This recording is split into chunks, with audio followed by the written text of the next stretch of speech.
السلام علیکم ورحمۃ اللہ وبرکاتہ نحمده ونصلی علی رسولہ الکریم اما بعد فاعوذ باللہ من الشیطان الرجیم بسم اللہ الرحمن الرحیم الحمدللہ آج قسط نمبر 144 میں آپ کے مسائل اور ان کے حل کے ساتھ ایک مرتبہ پھر میں آپ کے درمیان مسئلہ نمبر 1 سعودی عرب سے بھائی رحمت اللہ چترالی صاحب نے سوال کیا ہے کہ مسجد میں داخل ہوتے وقت سلام کرنے کا کیا حکم ہے؟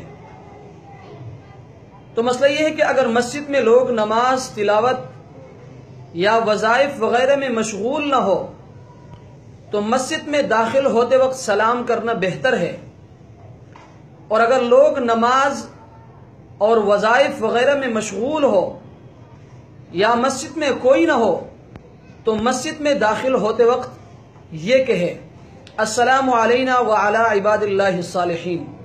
اور اگر بعض افراد فارغ بیٹھے ہیں اور وہ نماز وغیرہ میں مشغول لوگوں سے اتنے فاصلے پر ہیں کہ ان کو سلام کرنے سے یا ان کے سلام کے جواب سے نماز وغیرہ میں مشغول لوگوں کو حرج نہ ہوتا ہو تو سلام کی اجازت ہے، ورنہ نہیں۔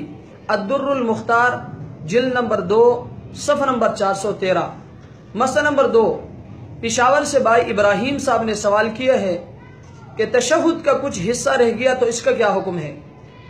تو مسئلہ یہ ہے کہ اگر کسی نے قاعدہ اولا یا قاعدہ آخرہ میں التحیات پڑھی اور اس کا کچھ حصہ چھوٹ گیا، رہ گیا یا بھول گیا تو اس پر سجدہ سہو کرنا واجب ہے، خواہ فرض نماز میں ہو یا نفل میں ہو، ہر حال میں سجدہ سہو کرنا واجب ہے۔ فتاوی ہندیہ جلد نمبر 1 صفحہ نمبر 137۔ مسئلہ نمبر 3 چترال سے بھائی محترم سعید الرحمن ثاقب صاحب نے سوال کیا ہے کہ فجر کی سنت گھر میں پڑھ کر مسجد میں آ کر تحیت المسجد پڑھنے کا کیا حکم ہے؟ تو مسئلہ یہ ہے کہ صبح صادق کے بعد فرض نماز سے پہلے 2 رکعت فجر کی سنت یا قضا نماز کے علاوہ کوئی نفل یا سنت پڑھنا درست نہیں ہے، اور اسی طرح فجر کی فرض نماز کے بعد بھی اشراق کے وقت تک فجر کی سنت یا کوئی نفل پڑھنا جائز نہیں ہے۔ فتاوی شامی جلد نمبر 1 صفحہ نمبر 375۔ مسئلہ نمبر 4 کراچی سے بھائی نیاز صاحب نے سوال کیا ہے کہ دریا میں صدقے کی نیت سے پیسے گرانے کا کیا حکم ہے؟ تو مسئلہ یہ ہے کہ یہ صدقہ نہیں ہے بلکہ مال کو ضائع کرنا ہے، اس لیے کار ثواب نہیں بلکہ موجب وبال ہے، اس سے احتراز کرنا چاہیے۔ آپ کے مسائل اور ان کا حل جلد نمبر 8 صفحہ نمبر 152۔ مسئلہ نمبر 5 چترال سے بھائی سیف الرحمن رومی صاحب نے سوال کیا ہے کہ مردار جانور کے خون کا کیا حکم ہے، آیا پاک ہے یا ناپاک؟